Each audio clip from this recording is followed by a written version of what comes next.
Olá pessoal, eu sou o professor Ricardo Kleber e vamos lá então a continuação da videoaula da nossa semana 7. Isso aí, semana 7 do nosso curso de Introdução à Computação Forense aqui na Academia do Hacker Ético. A gente viu lá na semana 7 que teríamos aí a missão de mostrar recuperação em todos os tipos de mídia, não voláteis e voláteis. O fato foi que nós exageramos aí, que coisa boa, né, nas ferramentas de recuperação de dados em dispositivos de armazenamento, ou seja, mídias não voláteis, e quando completamos então mais de 1 hora de videoaula, decidimos então dividir em duas partes. Nessa segunda parte então, a gente vai focar na recuperação de dados nas mídias voláteis, imagens de memória e imagens de tráfego de redes, beleza? E a gente fecha então todos os cenários aí de recuperação de dados usando mídias voláteis e ou não voláteis. A gente começou lá com a recuperação e extração de dados de mídias não voláteis, ou seja, baseados em sistemas de arquivos estruturados ou não, usando o File Recovery e Data Carving, né? E aí fechamos aí mostrando as práticas, usando ferramentas que já temos apresentado na semana anterior, o Sleuth Kit com FLS e CAT, mas mostramos também o Test Disk, o PhotoHack e finalizamos com o Autopsy, o Framework, bacana. Muita ferramenta aí, gente, que o interesse aqui, como a gente sabe, o nosso curso é de introdução, é que vocês saibam a parte conceitual, tenham aí contato com as ferramentas, mas que possam depois se aprofundar para conhecer mais detalhes, né? Toda a parte de ingest modules, a manipulação de diversos tipos de mídias diferentes no Framework Autopsy, por exemplo, daria aí seguramente um curso, talvez carga horária maior do que todo o nosso curso aqui. E a gente parte então agora para análise, ou seja, extração e recuperação de dados em memória, em arquivos de dump de memória. Vimos lá atrás então o uso das ferramentas que atualmente recomendamos, a Dump IT, falamos, mas não utilizamos aqui na prática, mas é bem fácil de utilizá-la para fazer dump de memória em sistemas Windows ligados, e mostramos aí na prática como fazer dump de sistemas Linux ligados, instalando o módulozinho Lime ou Lime aí, como queiram, né? Que é o módulo que permite alterar o bloqueio no kernel do Linux para conseguir acesso direto à memória e fazer o dump. Beleza, fizemos então esse dump. Depois disso, o que se faz então? Você parte para a análise, não se esquecendo de ter todo o cuidado com a cadeia de custódia, gerar o hash lá quando fizer o dump, e antes de fazer essa manipulação direta nas imagens dessas memórias, conferir esse hash para verificar se está tudo ok e ter cuidado para não manipular e alterar esse arquivo nessa manipulação, beleza? Então, começando aí com ferramentas de baixo nível, a gente vai mostrar uma ferramenta aqui que ela é relativamente simples. A Strings, ela é uma ferramenta que vem nativamente instalada aí em muitos Linux, senão você instala a aplicação Binutius ou o pacote Binutius do Debian que traz o strings, e o que ele faz, como o próprio nome aí denota, ele busca por strings dentro de estruturas ou arquivos que eventualmente estejam com dificuldade de acesso por editores de texto convencionais, editores hexadecimal, por exemplo.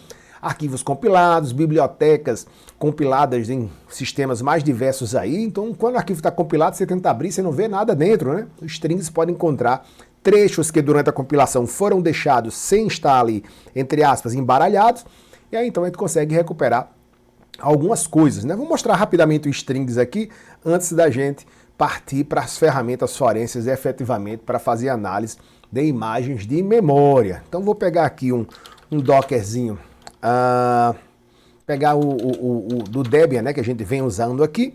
Então olha só, aqui no Docker Compose vou subir só essa imagenzinha, o Debian 12 Slim, que a gente já tem utilizado, é um Debian bem chuto, o 12 aí, e deixo ele funcionando com o nome de container Debian 12, a gente instala os pacotes e utiliza, beleza?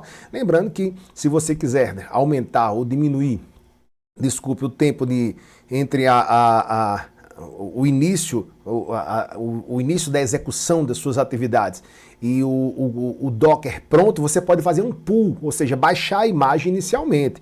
Então, quando você faz Docker Compose, em vez de o app botar um pull aqui, você força o seu sistema a já baixar a imagem. Você vai ver que essa imagem tem menos de 100 megas, o Debian 12 Slim, ó. Olha aí, agora eu vou dar um Docker image ls, ela já está aqui, ó. A imagem Debian 12 com 74 MB, olha aí. E aí fica bem rapidinho quando você faz esse pull, né? Para você fazer subir o Docker efetivamente. Muitas vezes a gente entrega aí Dockers para vocês e diz, puxa, não está instalando não, professor. Não é que não está instalando, é eventualmente, porque lá no repositório de onde foi baixado, ela é muito grande ou estava com alguma instabilidade. E o fato é que nenhum container vai subir se você não fizer o pull primeiro. Quando você dá um Docker compose app -d, se você não fez o pull antes, ele vai fazer o pull e depois executar. Quando você faz o pull, olha só, ou depois de ter feito o pull, olha como ele é rapidinho, né? Então posso dar um docker ps aqui, tá aqui nossa maquininha, beleza? Nada de novidade até agora, vou dar um docker exec -it debian 12 bash, vou para dentro dele, vou dar um update aqui, ó. Só verificar se o binutils tá instalado, o apt install binutils, é ele que tem os strings, tá, pessoal? Ó, opa, tá não? Show. Vamos lá instalar o binutils, ó. O binutils vai ter os strings que a gente precisa mexer, beleza? Pronto, eu tô com ele instalado aí. Que eu preciso mais? Eu vou, além dele, vou pegar um arquivo de dump de memória, né? Para a gente jogar para cá. Deixa eu dar uma olhadinha aqui. Pegar um arquivozinho. Memória, pronto, já deixei aqui propositalmente 2 arquivos de dump. Olha aí, 2 arquivos. Deixa eu apagar aqui esse 01 e esse hashes aqui para ficar bonitinho, ó. Tenho 2 arquivos de dump de memória. Todos dois aí, ó, seriam memórias de 1 GB, tá? Uma maquininha simples. E vamos dar uma olhada nesse arquivo. Se eu tentar abrir um arquivo desse aqui, ó, é um arquivo de dump de memória. Você não vê nada dentro, tá vendo, ó? Então o que eu quero? Usar o strings para ver se eu encontro alguma coisa aí que me remeta a alguma informação que eu estou procurando. Reforçando, eu estou começando a mostrar a vocês programas de baixo nível que manipulam dumps de memória. Então, strings é só para a gente entrar nesse mundo e ver que, eventualmente, já começa com strings a encontrar algumas estruturas que podem ajudar no cenário de forense. Eu vou copiar, então, aqui esse dump 001 HAL lá para dentro do nosso Debian 12 /root, lá para dentro do nosso Docker. Beleza? Vou copiar lá para dentro, ó. Pronto, já foi. E agora eu tô dentro do nosso Docker e olha ele aqui, ó. Tá aqui o arquivo dump 01.hal. Beleza? Então como é que seria o strings, pessoal? Seria uma coisa desse tipo, ó. Strings, a gente instalou com o binutils, beleza? E o arquivo, ó, dump, vou dar um pipe more aqui, ó. Aí está. Então ele remove todos aqueles conteúdos que você não consegue identificar ele humanamente, né? Como strings, ó. Não sei nem o que tinha nesse arquivo de memória, mas são muitas linhas, quer ver, ó? Vou fazer o seguinte, vou dar o strings, ó, e vou jogar o conteúdo dele para dump extraído.txt. Pronto. Só para a gente dar uma identificadazinha com que informações eu já posso recuperar e eventualmente identificar dentro de um arquivo de memória usando o strings. Ó. Rodei o strings aqui nesse arquivo e joguei aqui dentro. Ó. Quantas linhas ele tem? Dump extraído. Opa, dump extraído. Olha só, tem 2.750.000 linhas. Massa. E agora vamos dar uma olhadinha aqui dentro. Sei lá, será que tem alguma coisa como processo aí dentro? Eu dou um grep proc, né? Em dump extraído, ó. Então tem muita coisa aí relacionada a processo, ó. Então fazendo essa tentativa e erro, essa busca aí dentro, a gente pode buscar por informações relevantes, né? Olha só. Eu botei até aqui, ó, eventualmente, se a gente quiser, vamos supor que nessa imagem eu estivesse buscando por um serial do Windows. O que é um serial do Windows? É uma string de 32 caracteres que podem ter letras e números, tá? Então não vai ser exatamente o serial do Windows. Eu farei uma coisa desse tipo aqui, ó. Eu vou fazer um strings buscando aí, ó, por 32 caracteres, direto no arquivo dump001.hal, ó. Mas estou fazendo busca por eventualmente nesses 32 caracteres que sejam de 0 a 9 de A a F, porque são esses aqui em hexa, esses números. Então vou botar aqui, seriam resultado.txt. Pronto. Tá? Claro, gente, o ideal seria buscar aí alguma coisa, sei lá, um IP específico que tivesse ali, um nome de uma pessoa que tivesse eventualmente na memória vinculada a um processo. Vamos dar uma olhadinha nesses resultados aqui, ó. Então aqui estão todas as strings de 32 caracteres com letras e números, letras de A a F, ou seja, em hexa, nesse arquivozinho de memória. Eventualmente aí tem alguma das strings que eu estou procurando. Beleza? Então isso é uma demonstração simples aí, um pouquinho sobre como é que eu usaria o strings para procurar por strings dentro de dumps de memória, considerando que é um arquivo sem estrutura. Beleza? Mas o que eu tenho de forense de fato para utilizar nesse próprio arquivo no dump IT? O que eu poderia usar? A gente tem aí um framework que cresce bastante, que é o Volatility, tá, pessoal? Framework open source. Inclusive, eu usava até pouco tempo atrás o Volatility versão 2, que você precisava identificar ou descobrir qual era o sistema operacional da imagem que tinha sido feito o dump. Se foi você que fez ou alguém de sua equipe, era fácil, mas se não, você precisaria primeiro encontrar isso para você usar uma coisa chamada Profile. Você usava o Volatility, ferramenta em linha de comando, tá, pessoal? Que acessava esse arquivo de dump, indicava o profile, que era um Debian 12, Debian 10, o Windows 95, né, o Windows 2000, e para poder buscar informações sobre o que tinha ali dentro. Acontece que o Volatility 3, ele eliminou a necessidade do profile, embora para você rodar ele, você tem que baixar um quantitativo ele chama são estruturas de sistemas de arquivos e de sistemas operacionais para que ele identifique esses traços e elimine essa necessidade do profile. Tornou-se mais fácil, embora um pouco mais pesado do ponto de vista de arquivos baixados, para usar o Volatility, tá? Volatility que tem o site, né, volatility.org, e você pode ter um GitHub com muitos profiles, informações e por aí vai. E a gente vai fechar essa primeira parte dessa segunda videoaula fazendo carving, sim, data carving em arquivos de memória. Então tá lá o arquivo de memória desestruturado. O que o carving faz? Vai buscar por arquivos PDF, arquivos doc, arquivos JPEG, que seja.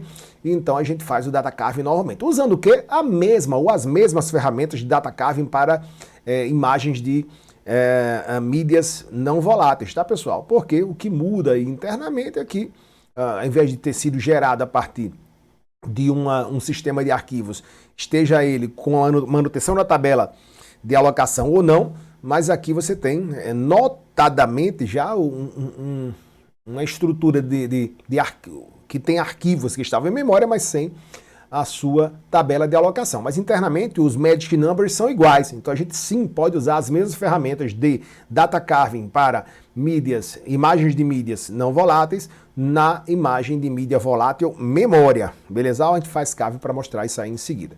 Então aqui no slide, né, como é que se usa o strings, a gente acabou de mostrar aí a sintaxe geral dele, strings o arquivo, e você pode jogar isso por arquivo para ficar mais fácil de manipular depois. E aqui alguns exemplos que você poderia utilizar, não vou perder tempo em função da quantidade de ferramentas que a gente quer mostrar ainda nessa videoaula, mas aqui eu estaria buscando a partir do strings no arquivo por um IP, um 9268.1.1, e toda vida que ele encontrasse uma ocorrência dessa, iria jogar nesse arquivo aqui de volta. Existem ainda alguns parâmetros especiais que pode se usar no strings, por exemplo, você pode mudar a codificação, identificando que eventualmente a codificação utilizada naquele sistema que gerou aquele arquivo de memória, ele tem um padrão que usa caracteres especiais. A gente sabe, por exemplo, que no Brasil usa o UTF-8 ou a ISO 8879, não é isso? Basicamente o UTF-8, você pode identificar a codificação e assim encontrar strings que usem caracteres específicos, dependendo da codificação. Você pode dizer também o comprimento mínimo da sequência de caracteres que você quer que sejam extraídos com strings, e aí você elimina ali pequenas strings que deixariam o arquivo mais fácil de ser analisado. Por fim, então, recomendo fortemente, querem brincar aí, no bom sentido, inclusive, de aprendizagem em forense, em dados brutos, em baixo nível, use o strings, que é uma ferramenta muito legal. Beleza? Vamos lá para o Volatility, então. O Volatility, ele é uma ferramenta, como a gente falou, open source, feita em Python, tem que instalar o Python lá, né? Projetadas para extração e análise de artefatos digitais em imagens de memória. O Aaron Walters, né, foi quem começou essa pesquisa e hoje tem uma grande equipe junto com ele. foi criada uma fundação, Volatility Foundation, que atualmente trabalha e divulga as melhorias com atualizações na sua estrutura interna, na versão 3 do Volatility, que é a que a gente vai utilizar aqui, beleza? O que ela faz então? O Volatility é fantástico. Você pode analisar processos que estavam em execução, estão lá na memória, você pode extrair artefatos da rede que estavam ali, DLLs, imagens, PDFs, do jeito que você faria com Kavio, mas dessa forma agora estruturada, inclusive preservando metadados do que foi extraído, módulos DLLs, é muito bacana o Volatility. Tem módulos específicos, por exemplo, para manipular imagens do Windows que estavam em memória. Olha só que interessante. Para quem não sabe, então fique sabendo, se até agora ainda não se tocou nisso, a gente chegou até a comentar aqui. O Windows, quando você carrega, qualquer ele que seja, quando você liga, ele carrega em memória uma cópia do registro. O que isso quer dizer? Que com o Volatility você pode ter acesso a todas as informações do registro do Windows sem sequer acessar o disco rígido daquela máquina. Claro que você vai acessar o disco rígido para fazer o dump de memória, executar o dump IT, por exemplo. Mas você faz então o dump da memória e ali dentro você tem a cópia do registro. Então você pode, por exemplo, encontrar ali os processos em execução, mídias USB utilizadas, softwares instalados, usuários da máquina, hashes de senhas para fazer crack offline de senhas, tudo isso a partir da imagem e a partir da imagem do sistema Windows, usando o Volatility para extrair essas informações. Você extrai então esses arquivos, além de trabalhar com memória de máquinas reais, também pode fazer aí o uso do Volatility para crash dumps, que são aqueles arquivozinhos que são muito utilizados em máquinas virtuais, né? Ele reconhece arquivos de hibernação, imagens de máquinas virtuais VMware, VirtualBox e por aí vai. Então dá para brincar, dá para estudar bastante o Volatility aí também, se você usa máquinas virtuais e faz o dump a partir de lá, dá menos trabalho do que fazer dump de máquinas reais. E aí, vamos lá, mostrar o Volatility funcionando com algumas de suas funcionalidades, né? Vamos nessa. Então eu vou sair aqui, Docker Compose Down. Vou sair aqui do nosso Debian Slim, porque propositalmente eu preparei um Volatility 3, tá? É bem simples instalar, gente, mas se a gente fosse instalar aqui e fosse usar, ele iria carregar as suas bases relacionadas aos sistemas operacionais das imagens que a gente ia mexer, ia demorar bastante e a gente ia ter que editar esse vídeo. Eu não gosto de editar vídeo, eu gosto de fazer assim, errando, mostrando, eventualmente dando problema, para não ficar uma coisa muito, né? É fácil porque houve a edição, por aí vai. Então eu estou aqui, pessoal, vou pegar aqui no Docker, vou liberar para vocês esse Docker também, Volatility 3, ó. Eu preparei esse cara aqui e joguei lá no Docker Hub, com o nome de Ricardo Kleber /RK Volatility 3, beleza? Eu posso dar um Docker Compose Pool aqui, ó, inicialmente, para ele baixar, tá?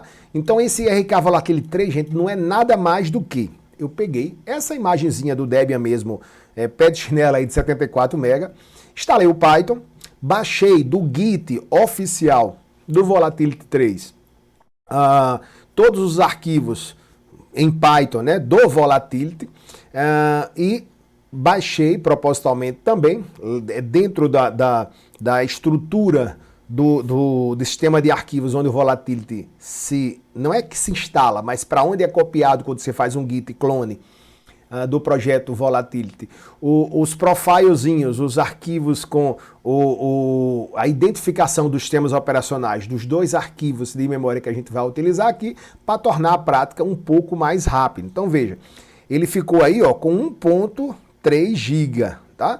É grande, mas é pequeno, né? Para o que o Volatility faz é um dockerzinho até razoavelmente interessante. Dá para usar tudo em modo texto? Dá, então a gente não vai nem fazer aí a instalação desse Docker com acesso em modo gráfico, já que dá para a gente usar tudo em modo texto. Quero mostrar o Volatility funcionando, vou dar esse pull aqui para a gente não dar o compose app -d e ficar aguardando o pooling, tá?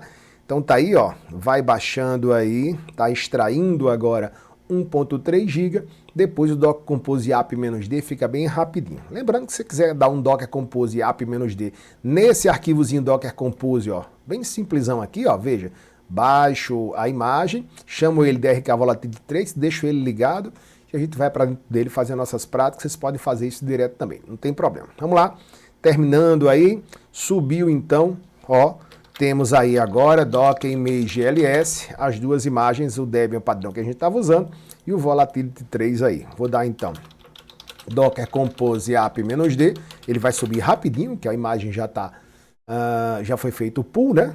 Criou, ó. Então dou um Docker PS, ele está aí. Vamos lá, Docker exec -itrk Volatility 3 bash. Tô dentro do meu Docker com Volatility. Olha lá. Onde foi que eu botei ele? Botei aqui no opt, ó, /opt. Então, ó, eu tenho aqui, ó, Volatility 3. Beleza?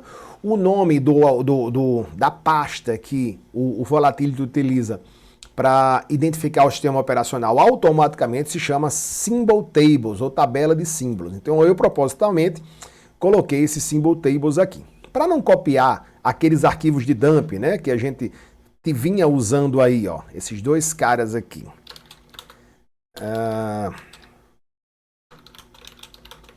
CD memória, ó. Eu tenho aqui esses dois arquivos de memória aqui, que a gente usou agora há pouco com strings, né? Eu já coloquei ele aí dentro desse RK Volatility 3, ó.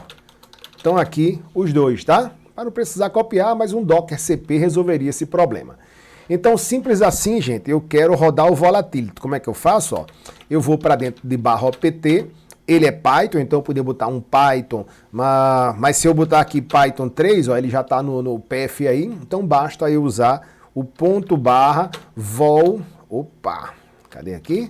CD Volatility 3, ó, o nome do cara é esse aqui, ó, vol.py, tá? Então, /vol.py, tá aí o nosso Volatility prontinho para funcionar. Volatility 3, a subversão 2.27.1. Beleza? Ah, Ricardo, você não mostrou nada até agora dele? Sim, só que fiz subir o Docker para a gente começar a utilizar. Se eu der um "-h" aqui, ó, ele vai me mostrar um help do que a gente pode procurar dentro de uma imagem. Tá? Então, se eu tivesse uma imagem de Linux, por exemplo, eu podia procurar por Linux Bash. Eu vi, então, um history de comandos que estavam na memória do Linux. Olha que legal.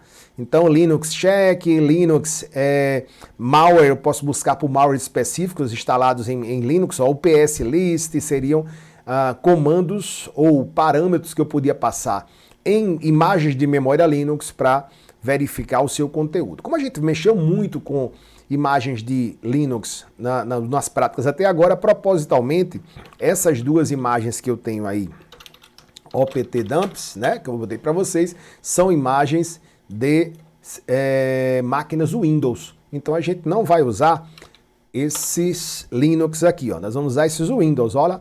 Então aqui está o nome do primeiro parâmetro e em seguida, ó, o que eu quero baixar, o que eu quero extrair da memória especificamente. Mostra aí na prática, Ricardo, o que a gente pode ter aí.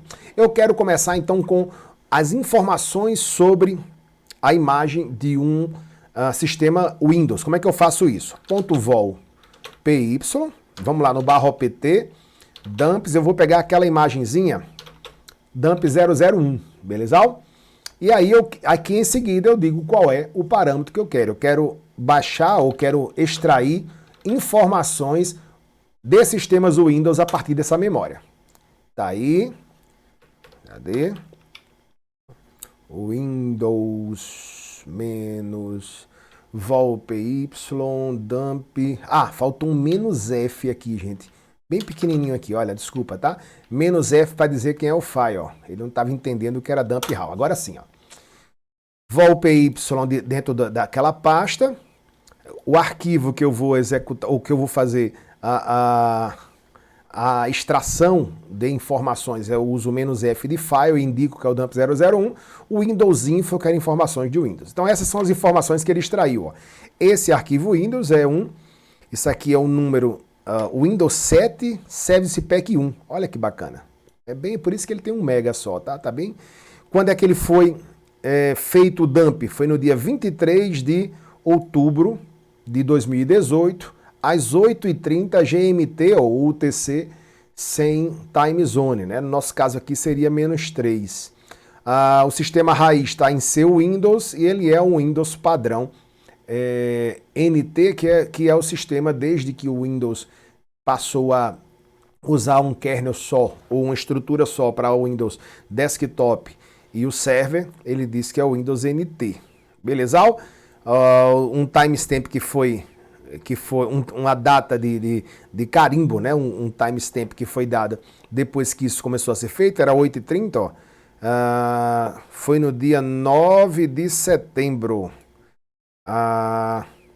Ele foi instalado, foi feito um carimbo de time date no dia 9 de setembro e a extração foi feita no dia 23 de outubro. Temos as primeiras informações bacanas, guardem bem aí que a gente vai pedir isso aí nas práticas, beleza? O que eu quero mais, gente? Agora eu quero que você me mostre, aí basta só você mudar esse finalzinho, ó. O Windows, eu quero que você me mostre os processos, PS List, ó. Eu quero que liste os processos que estavam ativos no Windows quando foi feito o dump. Olha que legal. Os processos que estavam ativos no Windows, deixa eu diminuir aqui a fonte, ó. De novo aí para vocês. Os processos que estavam ativos no Windows quando foi feito o dump. Olha que legal.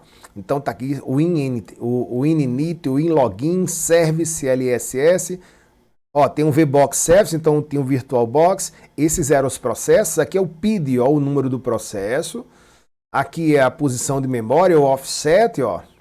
23 de 10 de 2018, tá vendo? Ó? Então esses eram os processos. Eu usei para isso aqui, ó. Deixa eu aumentar aqui de novo.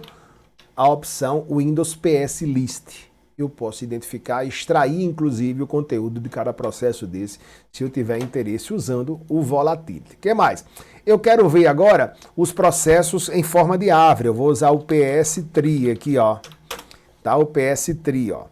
Então aqui eu tenho os processos, ó, e os subprocessos derivados dele. Então eu tenho um caminho absoluto para o processo, SVC Host, System32, o Windows, ó.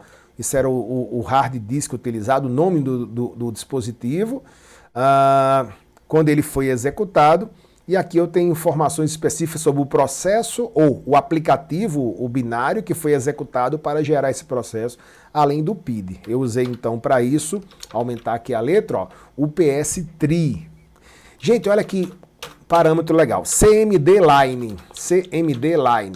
Eu quero ver os comandos que foram digitados no prompt do MS-DOS na máquina até o momento que foi feito o dump. Caramba, isso é possível? Sim, ó. CMD Line. Veja aí, pessoal. Olha aí. Então, esses foram os comandos que foram digitados, linhas de comando, ó. Tá vendo, ó? Que foram digitados no prompt do MS-DOS dentro do Windows. Windows Search com host. Olha só aqui, gente, que interessante. Tem, inclusive, o dump IT que foi utilizado para fazer o dump da memória. Não é legal? Foi o penúltimo comando que foi digitado. Users hello desktop dumpit.exe. CMD Line, esse parâmetro mostra os últimos comandos digitados, seria o history dos comandos digitados ali. Eu quero ver agora as bibliotecas dinâmicas, DLL, list as DLLs, ó. As bibliotecas dinâmicas que estavam carregadas em memória no momento do dump, olha. Isso tudo aí, gente, são bibliotecas dinâmicas, ó, DLLs que estavam carregadas em memória. Assim, descobre malwares, descobre eventualmente programas maliciosos ou não, ou programas piratas, se o caso for uma investigação de originalidade de máquinas e DLLs que estavam em execução, aumentar aqui a letra, na memória. Eu posso usar um dump files, olha que interessante, Windows dump files.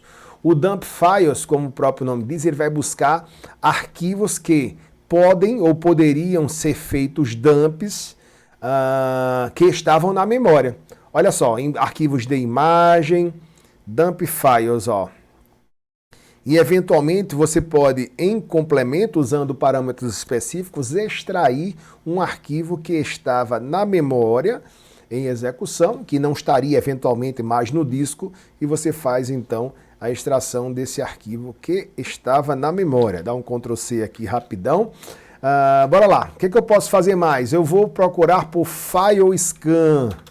O Windows File Scan. Aqui, para mostrar. Ele faz um scan nos arquivos que foram executados ali também. Deixa eu ver, ele está aí com uma sintaxe meio mal assombrada, né? Ó. Mas a identificação dele, então, ó, lá vai, pronto, rodou. Então eu tenho o offset, se eu quiser baixar, então, esses são os arquivos. Vamos supor que eu quisesse baixar essa biblioteca em específico.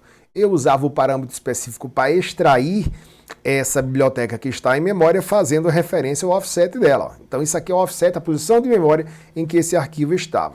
Então, eventualmente, o cara estava executando ou vendo um PDF que estava num pendrive. Olha só, não está no disco. Então, se eu fizer um dump se eu fizer uma imagem do disco, eu não consigo recuperar aquele arquivo que ele estava vendo.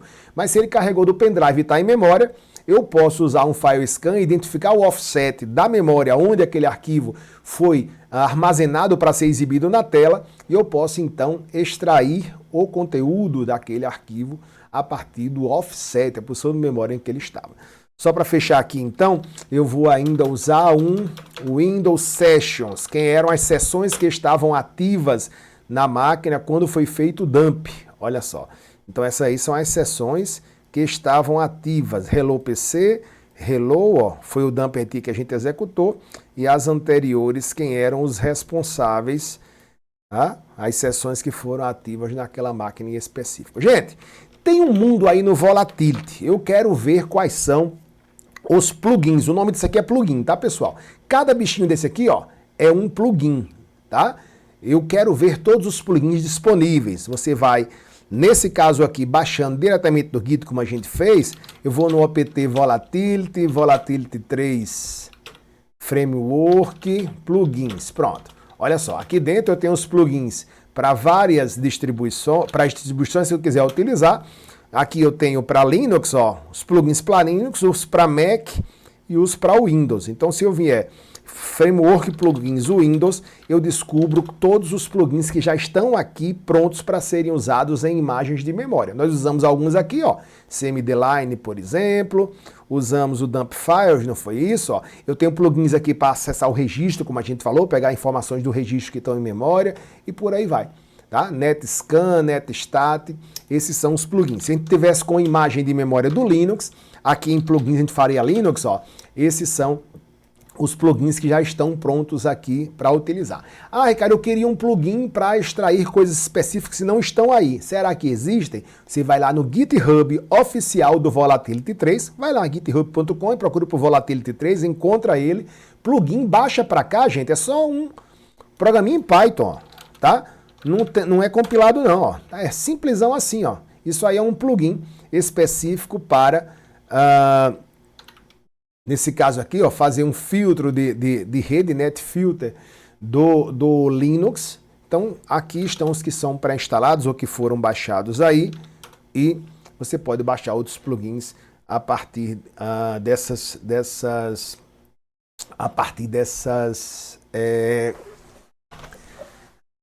desse conjunto de arquivos do Git que você baixou do Volatility. Beleza? Tocou aqui deu um bipzinho no meu WhatsApp aqui, eu fui ver quem era. Beleza, pessoal? Volatility é um mundo. Tem umas práticas que vocês fazerem aí. Vamos, nas práticas, botar o outro arquivo de dump que a gente não usou aqui propositalmente, para que vocês possam usar, ó. Aqui no /opt Volatility. Desculpe, /opt desse dump aqui. Vocês vão baixar na prática, ó. Eu coloquei aqui no Dumps 2 arquivos de Windows, eu mostrei para vocês, deu uma mexida aqui, ó. Vou fazer algumas perguntas sobre esse segundo para vocês extraírem e verem o poder de fogo dessa ferramenta de análise forense em dumps de memória. Volatility versão 3, open source em Python, para vocês verem aí muita coisa do que estava na memória que você fez o dump, extraiu memórias basicamente de Windows, Linux e Mac, mas vocês podem ter profiles e plugins aí de outros sistemas, mobile, por exemplo. Basta se apropriar, fazer contato com a comunidade de forense em memória que vai encontrar esses plugins específicos para trabalhar. Beleza, pessoal? Então é isso aí para usar o framework Volatility para memória. Terminou memória? Não, uma pergunta que a gente falou agora há pouco. Peraí, mas dá para fazer data carving em memória também? Sim, lembrando que memória só é desestruturada, mas um sistema de arquivos sem tabela de alocação também é desestruturado. Então, simples assim, se você está lá com o seu dump e quiser usar o foremost, tem instalado aqui? Tem. Se não, você dá um apt install foremost, tá, pessoal? Qual é a sintaxe aqui do foremost? Chega, deu um foremost aqui sem... Para foremost. Vamos lá. Eu vou dar um foremost menos H. Então eu vou indicar o arquivo e menos o destino. Foi isso. Já está aqui, ó. Eu usei um foremost, mandei jogar para lá. Mas olha só. Então eu vou botar aqui resultados, tá? Criei aqui dentro, ó, e vou usar um foremost dump 001, aquele arquivo de dump 001, o menos O resultados. O que ele vai fazer aqui então, ó? Ele vai pegar esse arquivo de imagem de memória de um sistema Windows e vai pegar ele desestruturado e usar o foremost, tentar encontrar magic numbers e jogar tudo dentro de resultados nessa pastazinha aqui, ó. Tá vendo? Quando ele terminar, a gente vê então o resultado de data carving realizada dentro de arquivo, a partir de arquivos de imagem. Então, o arquivo de dump de memória, embora desestruturado, contém arquivos com magic numbers, a exemplo de arquivos que estão em imagens de mídias não voláteis, de discos rígidos, dos mais diversas mídias de armazenamento. Então, com esses identificadores de cabeçalho e rodapé, a gente pode fazer data carving utilizando o foremost, como a gente mostrou aí, pode usar o PhotoRec, que é instalado com teste disco, como a gente mostrou lá atrás, pode usar o Autopsy, gente, para abrir esse arquivo e verificar a estrutura dela também, o framework, fiquem à vontade. Só quero dizer que o Volatility consegue extrair informações mais bem auditáveis ou com informações precisas, com metadados significativos. Mas eu quero simplesmente saber se tinha um arquivo de imagem que alguém estava acessando na memória na hora do dump. Usa o data carving com o foremost e você consegue esse resultado aí. Pronto, terminou aqui, ó. Olha só, pessoal, eu vou aqui em resultados e vou ver aqui o audit de auditoria. O que ele fez? Olha só, ele extraiu aí daquele arquivozinho do Windows, ó. Sobe aqui um pouquinho. Só para vocês terem uma ideia, ó. 4 arquivos GIP, 11 arquivos BMP, bitmap, né? 7 arquivos RIF, 61 arquivos HTML ou HTM, 523 arquivos executáveis e 494 imagens PNG. É interessante? Então, se quiserem fazer isso, baixar e depois visualizar o conteúdo para ver quantas dessas imagens vocês conseguem ver alguma coisa que estava carregada na memória no momento do dumping, ferramentas de forense, de dump para mídias não voláteis podem ser usadas também aqui. Usamos o foremost só para mostrar isso. Não vou botar um ambiente gráfico e verificar o conteúdo do que foi extraído ali em função do tempo, mas vocês viram aí o catatal, como a gente diz aqui, de arquivos que foram recuperados. Eventualmente alguns têm alguma informação importante e que pode complementar o que você já fez com volatility nesse arquivo, identificando um arquivo que passou batido, mas que foi extraído usando o magic number. Beleza, pessoal? Isso é forense em memória. Vamos então para o nosso gran finale aí, análise forense em redes. Eu quero ver análise forense em redes.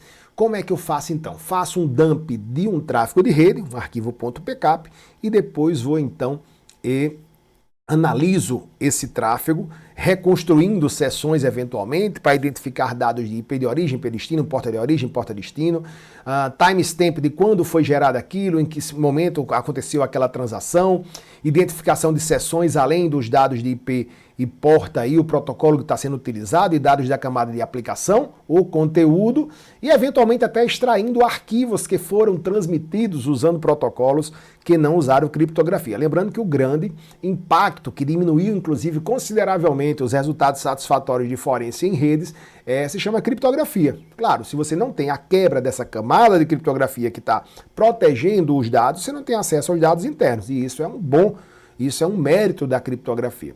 Você precisa, então, identificando a chave criptográfica, tentar remover a criptografia do tráfego para ver o seu conteúdo. Se isso não é possível, o dado está lá, mas nenhuma ferramenta vai fazer essa mágica de entrar e ver o dado dentro sem quebrar essa criptografia.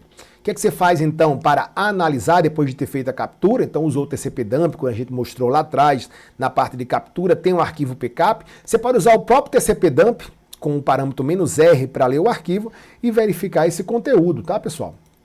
Deixa eu voltar para cá, vou sair aqui do Volatility, olha só, Docker Compose Down, tá? Vou sair aqui do meu Volatility para a gente voltar a utilizar aí um Debianzinho simples para começar a mostrar inicialmente.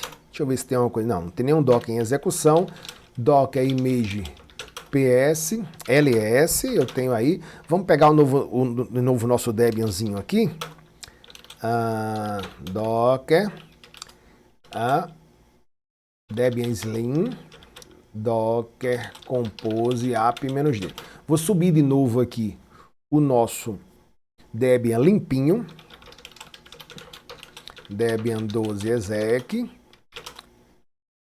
Debian exec, Debian 12, bash, desculpe, bash, pronto, agora sim, apt update.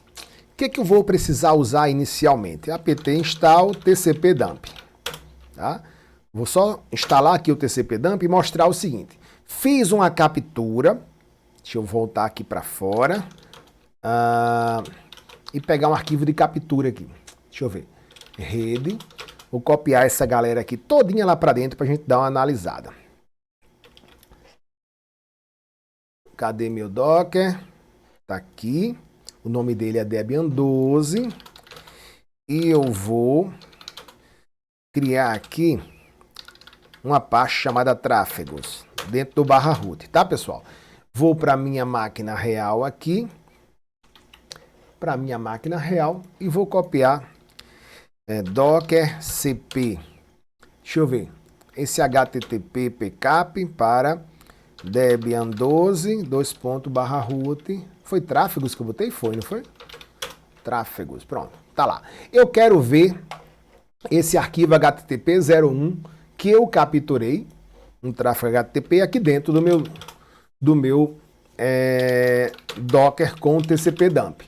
Então, o TCP-dump, quando você vai capturar, você faz, indica qual a interface de rede que vai ser capturada e bota "-w" para gravar um arquivo PCAP. Não é isso? Fizemos isso lá atrás. Quando eu boto "-r" aqui, eu mostro ou leio um arquivo PCAP. Quero ver com TCP-dump esse tráfego aqui. Deixa eu botar aqui. Ele vai dar uma demorada aí, porque ele vai tentar resolver os IPs. Eu não quero que ele resolva, então vou botar "-n". Agora sim. Pronto, olha aí. Então, aqui, ó, eu posso ver que... O que eu posso com TCP-dump "-r", ó? "-n" para não resolver. O que tem nesse tráfego HTTP, ó? Eu tenho pacotes que a máquina, um 721901, conectou, ó, no setor 1902 na porta 80, fez um three-way handshake aqui, ó. A sequência aqui eu tenho cadê?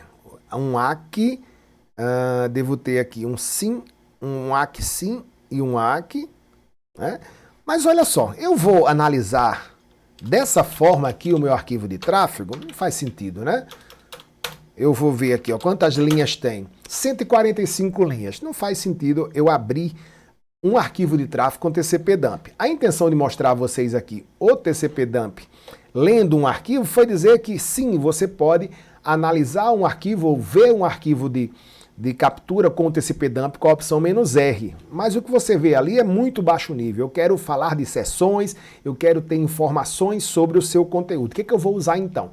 Interface gráfica. Então eu preciso usar pelo menos o Wireshark para a gente mexer, visualizar esse conteúdo aqui, né? Então eu vou dar um apt install Wireshark. Vai demorar aí um bocadinho, por quê? Porque esse meu containerzinho Debian aí, ele está em modo texto, né? É um modo console. Então, como o Wireshark é uma ferramenta gráfica, o meu Docker vai ter que instalar o suporte à interface gráfica. Mas minha intenção aqui é o seguinte, eu quero analisar esse arquivozinho de captura HTTP 01 PCAP que eu joguei aí, que, como o próprio nome diz, sou um arquivo de captura de uma seção HTTP e quero ver seu conteúdo interno com a ferramenta GUI, uma interface gráfica. Vamos começar fazendo isso com a Wireshark, que não é uma ferramenta de forense, é uma ferramenta de análise de protocolos, mas seria aí uma ferramenta de entrada, porque o Wireshark, muita gente subestima, né? Mas sim, o Wireshark ele faz remontagem de sessões, faz decriptografia se você tiver a chave criptográfica de uma sessão HTTPS, por exemplo, ela faz a extração de objetos que foram copiados, foram extraídos ou estavam passando naquele momento na sessão, como a gente vai ver. Então o Wireshark sim pode ser considerado uma ferramenta de entrada na parte forense.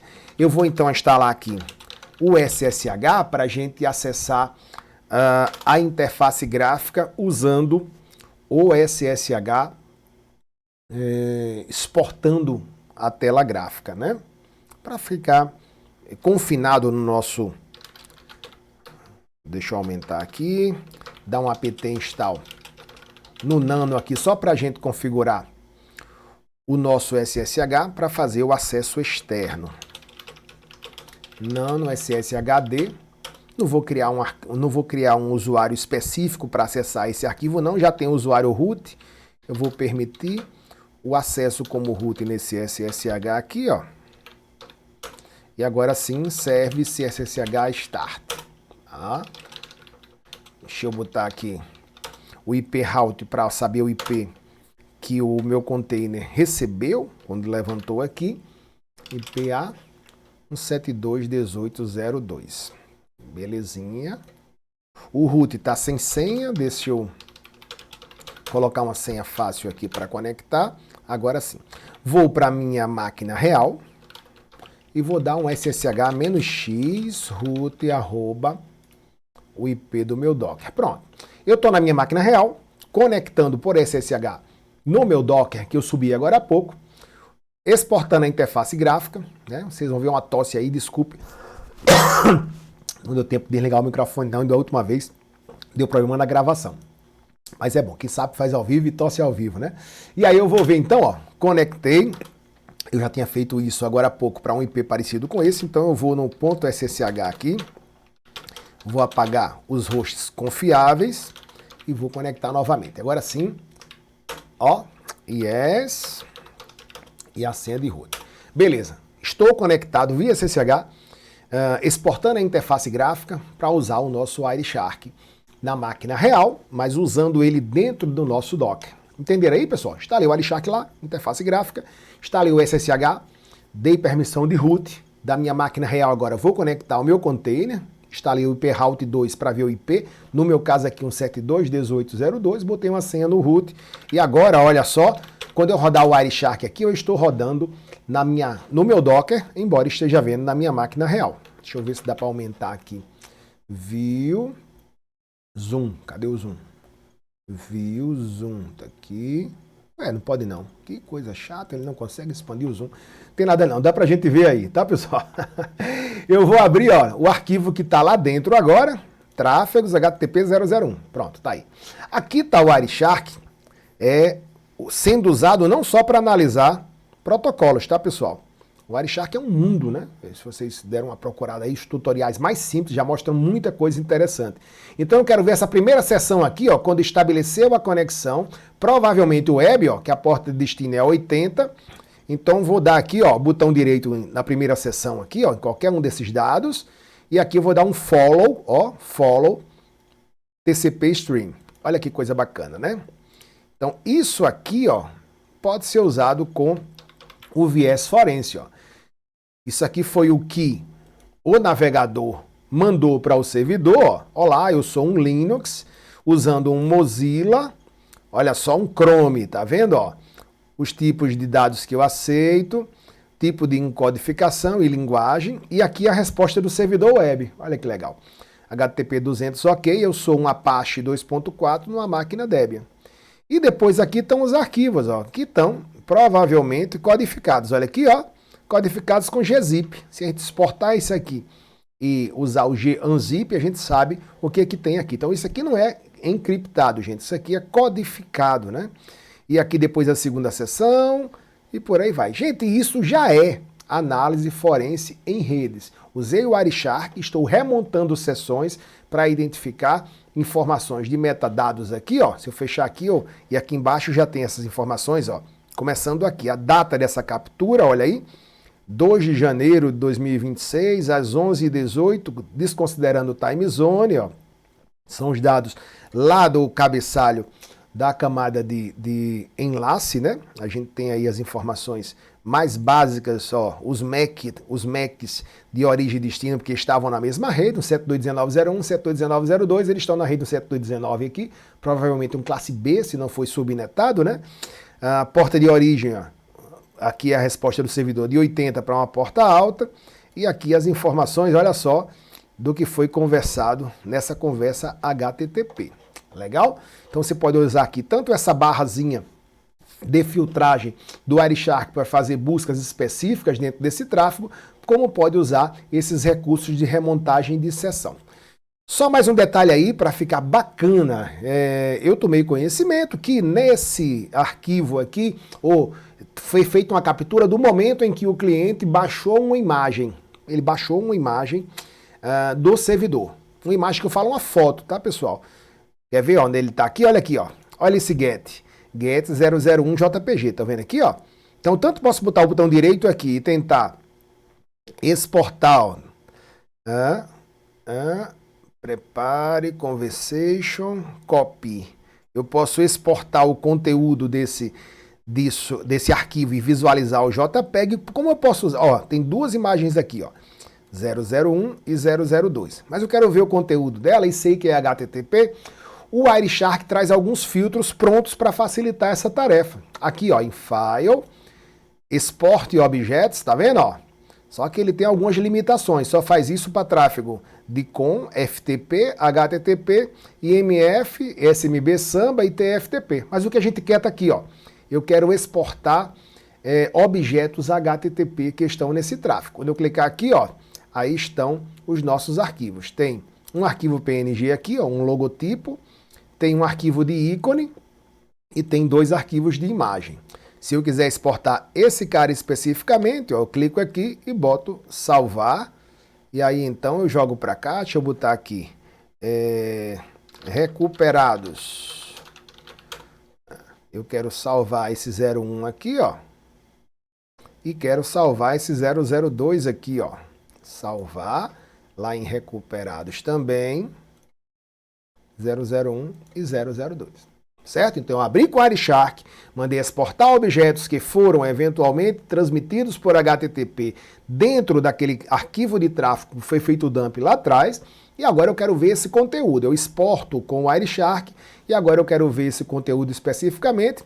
Eu tenho aqui esse preview, não sei se dá para ver com ele, ó, preview aqui, ó. Dá para ver ele? Não, acho que como eu estou com SSH remoto eu não vou ver por aqui, mas tem nada não. Vamos dar uma olhada, vamos instalar lá no nosso Docker um Firefox aqui, que a gente usa ele como um gerenciador de arquivos remoto. Vamos olhar essas duas imagens que a gente acessou o arquivo de tráfego, exportou ele para dentro da pasta resultados do nosso Docker.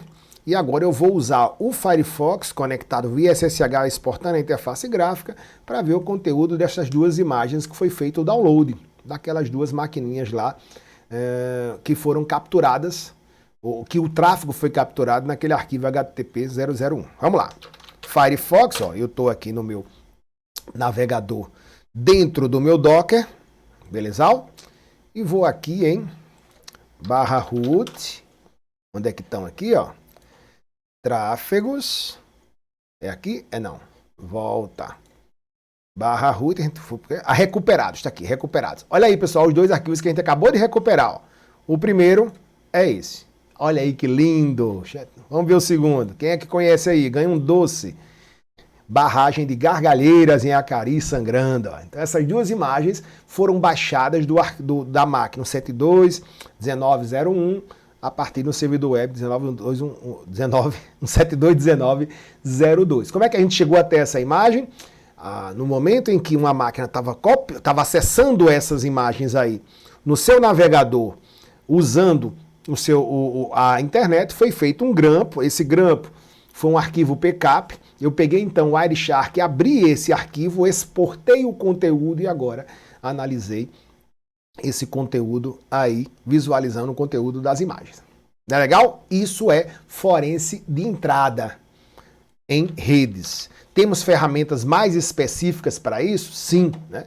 Eu posso usar ferramentas que fazem a auditoria, que me mostram não só os arquivos que foram acessados, como também os timestamps, os carimbos de tempo de quando eles foram acessados, que o Wireshark também fez isso, mas você teria que fazer uma referência cruzada, olhar o Wireshark, ver a data, depois exportar o objeto e fazer essa ligação. Eu posso fazer isso numa ferramenta que faz isso auditando para mim. Nome dessa ferramenta, uma delas, Chaos Reader. Ela é modo texto, mas gera um HTML. Vamos usar dentro do nosso Docker lá. Olha só, apt install Chaos Reader. Aqui, ó, Chaos Reader, tá? Ferramenta forense para análise de tráfego de rede. Bem simplesona. Chaos Reader, -H. Deixa eu ver aqui. -help. Só ver a sintaxe dela. Como é que a gente faz, ó? É -D maiúsculo o output. Beleza, ó. -D maiúsculo. Tem que ver a sintaxe direitinho. Então vamos lá, eu estou aqui em /root, para não se perder, ó. Eu tenho o arquivo tráfegos, e aqui dentro eu tenho HTTP01, que é nosso arquivo que a gente vai analisar, e aqui a gente tem o recuperados, que foi recuperado com o Wireshark, beleza? Não percam aí o fio da meada. O que eu quero agora, ó? Eu vou criar uma pasta aqui chamada análise de rede, análise arquivos de rede, tá? E vou dar um Chaos Reader. Eu tenho que acho que qual é a sintaxe para dizer qual é o arquivo? Vamos ver aqui. -D eu digo qual é.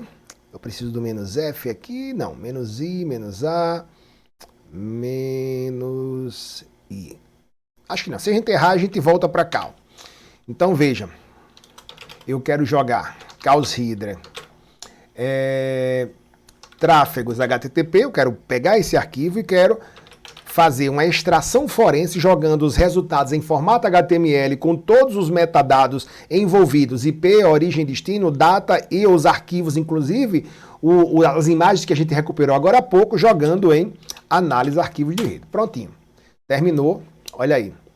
Vamos agora análise arquivo de rede. Esse é o resultado do Chaos Reader, pessoal. Ó, eu tenho aqui um arquivo index que vai, a partir do navegador, nos levar ao nosso relatório forense. E os arquivos, ó, já está aqui, ó. Esse aqui foram aqueles dois arquivozinhos lá que a gente viu. Vamos dar uma olhada agora. Opa, volta para lá.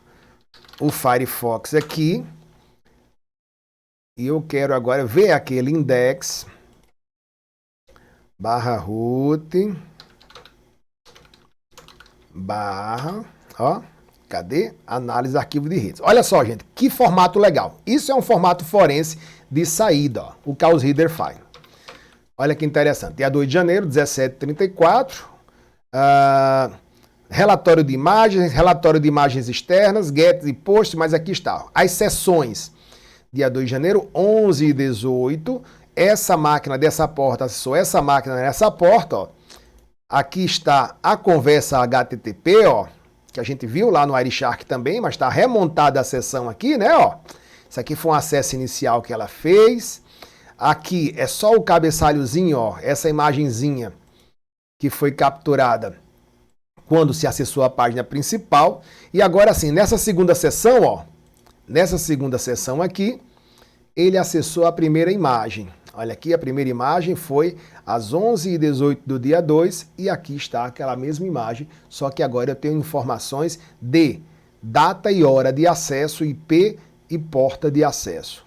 E a segunda, está aqui os cabeçalhos, ó, de navegador e servidor. Aqui está a segunda imagem que a gente viu agora há pouco também com o Wireshark. Então o Chaos Reader me dá esse formato de saída em HTML, dizendo, olha só, tem 145 acessos à porta TCP, os IPs e MACs envolvidos e quantas sessões ou quantas conexões cada um mandou ou recebeu, 74 dessa, 71 dessa. Essa é uma ferramenta forense para análise de tráfego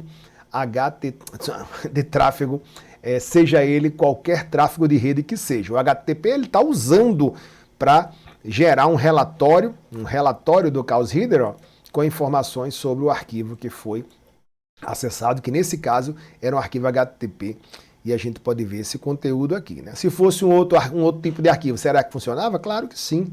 Olha só, vou pegar aqui um outro tipo de arquivo, ICF, semana 07, deixa eu ver se eu tenho um arquivo aqui bacana, que a gente possa ver rede.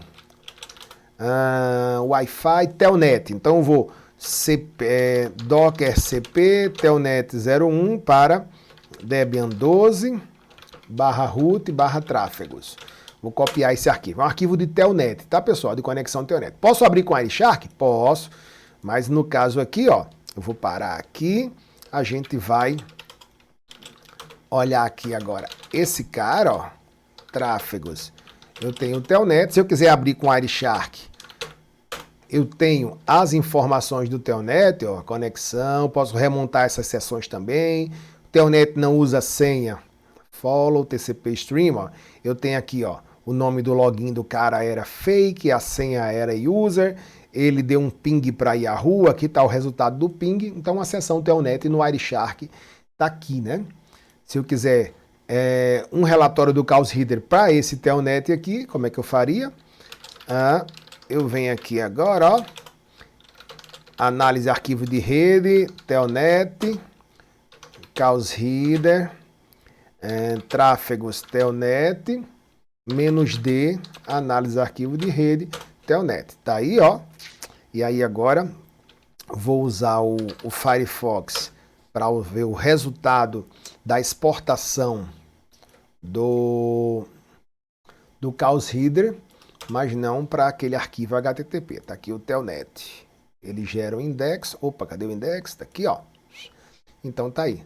Essa é a saída do Chaos Reader para um arquivo de tráfego Telnet. Então ele transforma em HTML a visualização. Ó. Foi dia 28 de novembro, um domingo, às 2h12 de 1999, que esse IP conectou nesse outro por Telnet. Aqui está a sessão, ó, inclusive com as senhas, tudinho direitinho, ó, tá? E aqui está o que foi configurado, ó, que foi baixado um scriptzinho de lá para cá. Ó. Ele conectou e trouxe de lá para cá um script, IPs, MACs envolvido e contabilidade desse IPs. Beleza, pessoal? O Wireshark, ferramenta de entrada, TCP Dump dá para visualizar, Chaos Reader faz um relatório HTML bem legal aí. Tem outras ferramentas, não dá pra gente mostrar todas naturalmente, recomendo fortemente que vocês deem uma olhadinha aí nesse Network Miner, tá, pessoal? É um framework bem bacana para você analisar tráfego de rede. Vamos ver o TCP Extract. TCP Extract, gente, ele é parecido com o Foremost, só que o Foremost é para tráfego, é para arquivo de imagem de não volátil de mídias graváveis e de voláteis de imagem de memória. Se eu quiser pegar, eventualmente extrair por Magic Number, usando Data Carving, arquivos de uma seção HTTP, por exemplo, sem preservar metadados, ou seja, usando os Magic Numbers, em vez do Foremost em tráfego PCAP, eu posso usar ferramentas como TCP Extract, tá? Vamos lá, vamos mostrar esse cara aqui. Eu não ia nem mostrar, mas em função do tempo, mas vamos lá, rapidão. Então, olha só, eu vou aqui pegar apt install TCP Extract, tá? TCP Extract.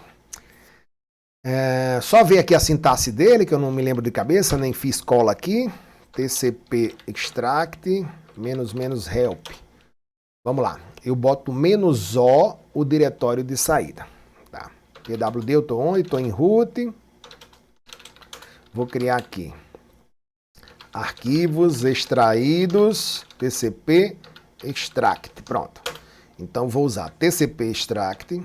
Vamos pegar os arquivos lá do Gargalheiras, né, pessoal? O interessante aqui não é que a gente varie o arquivo de prova, mas mostre as ferramentas. Vou pegar aqui, então, tráfegos e o HTTP, ver se ele, mesmo que ele não reconhecesse a estrutura do HTTP, iria buscar os arquivos que foram copiados por HTTP. -o, como é que eu chamei? Arquivos extraídos TCP Extract. Pronto. Não consegui extrair, então faltou alguma coisa na sintaxe aqui. Eu tenho que passar como referência a menos F. Ah, desculpe, tá aqui, menos F.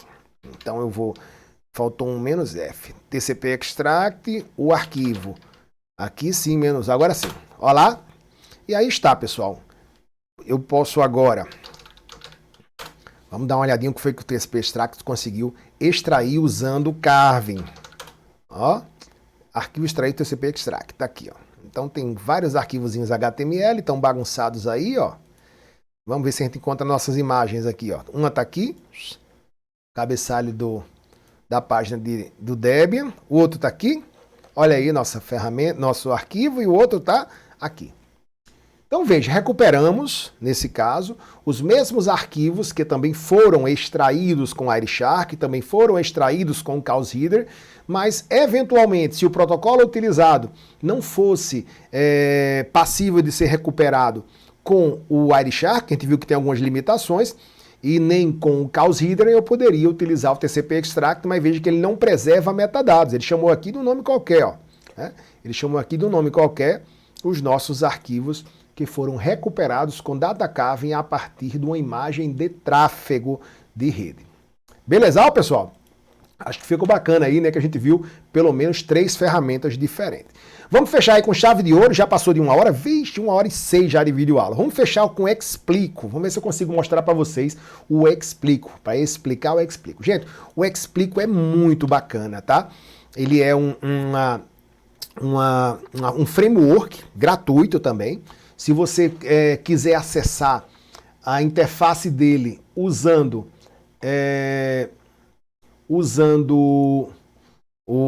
ele é pré-instalado lá no servidor dele, você pode usar xplico.org, ó, tá? xplico.org.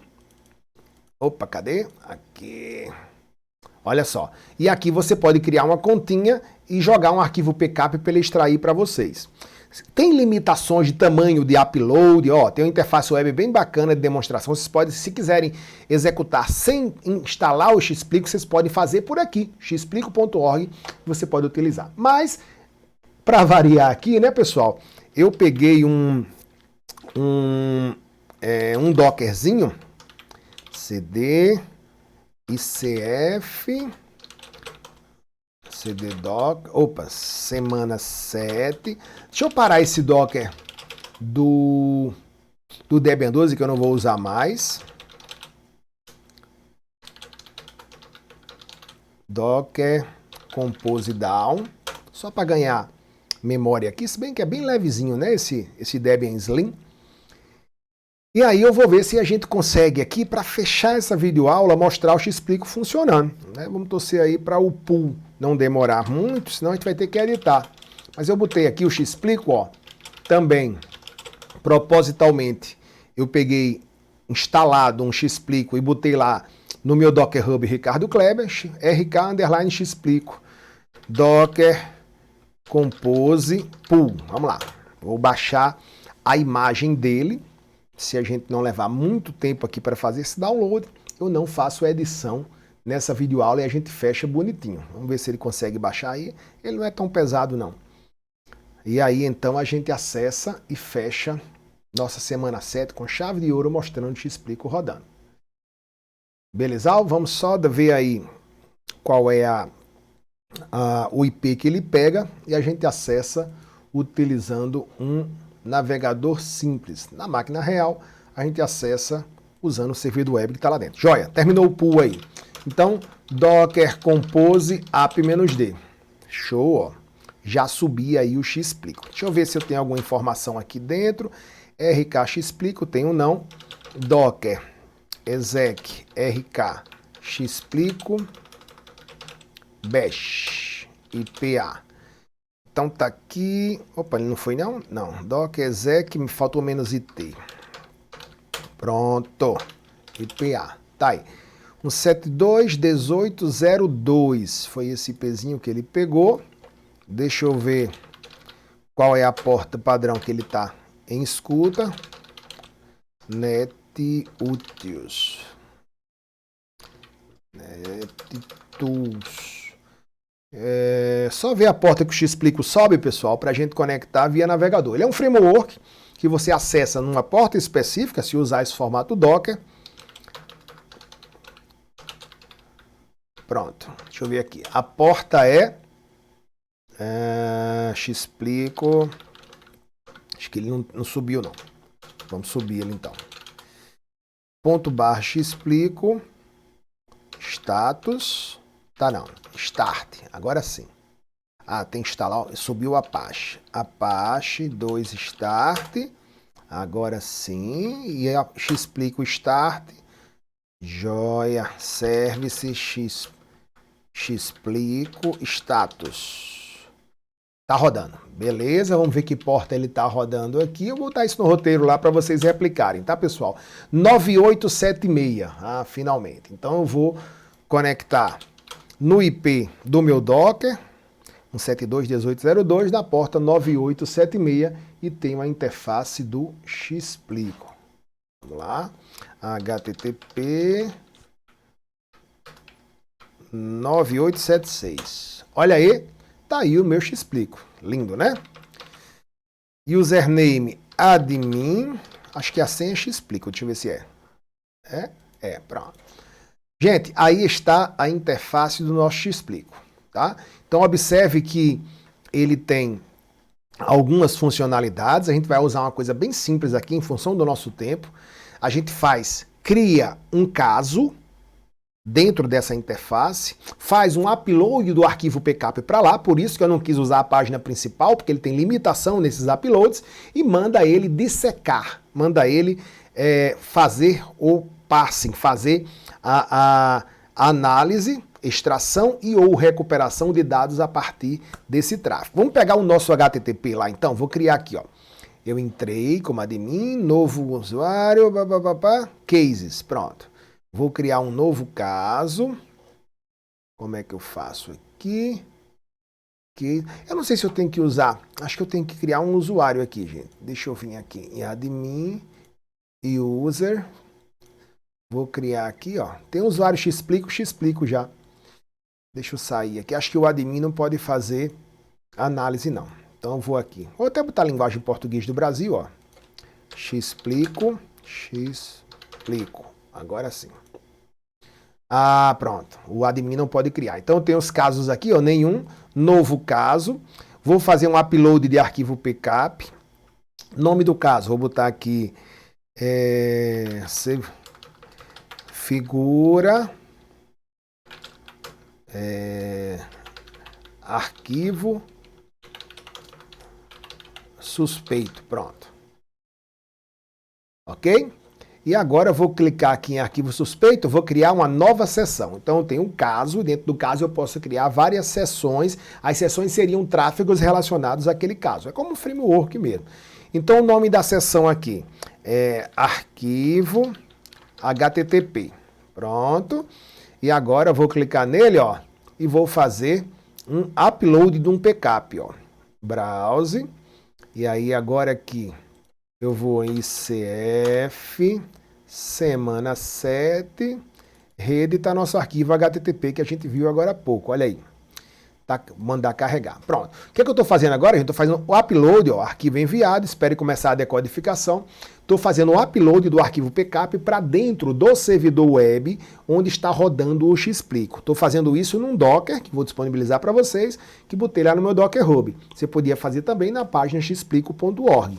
O framework pode ser utilizado, essa versão demo que está lá no site deles, ou que é mais sugerível, né? Se você usar via Docker, e se você usar bastante, você pega uma máquina, uma VPS que seja, e instala o Xplico full. Aí ela fica mais rápida para fazer esse processo de decodificação. Foi feito o processo de decodificação, então eu tenho, ó, arquivo HTTP, eu vou verificar aqui o que eu posso, lista dos arquivos PCAP, foi feito o download, ó, eu vou aqui e aqui eu tenho os tipos de, porque tá uma tradução bem tosca para português, tá concha, olha só, compartilhamento, HTTP file, se encontrei alguma coisa não, correio, ó, gráficos, ele não encontrou nada naquele arquivo lá?